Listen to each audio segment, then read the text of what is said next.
Hi అండి, welcome to my channel. నేనైతే ఈరోజు చికెన్ కర్రీ అయితే నేను చేసే ప్రాసెస్లో మీకు చూపిద్దామని అయితే వీడియో చేశానండి. ముందు చికెన్ ఇలా తీసుకొని ముందుగా పెరుగు, ఉప్పు, కారం, పసుపు, నూనె వేసుకొని అయితే బాగా ఇలాగ కలిపేసుకొని పక్కన పెట్టుకుందాము.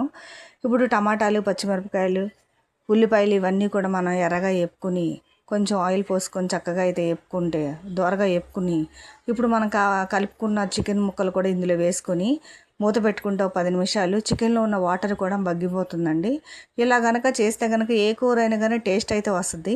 ఎందుకంటే చికెన్లో వాటర్, మటన్ అయినా ఏదైనా కానీ వాటర్ పోతే కనుక చికెన్లో ఏదైనా వాటర్ పోతే టేస్ట్ అయితే వస్తుందండి ఏ కర్రీకైనా. ఇప్పుడు ముందుగా నేనైతే గరం మసాలా అయితే రెడీ చేసుకుంటున్నాను.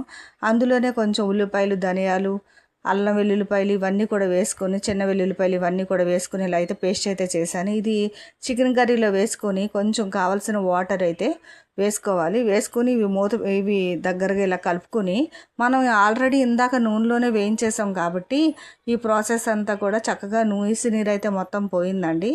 ఇప్పుడు మనం కొంచెం వాటర్ పోసుకొని చికెన్ ముక్కలు మునిగేదాకా ఉంచుకుంటే దగ్గర పడుతుందండి ఈలోగా కూర.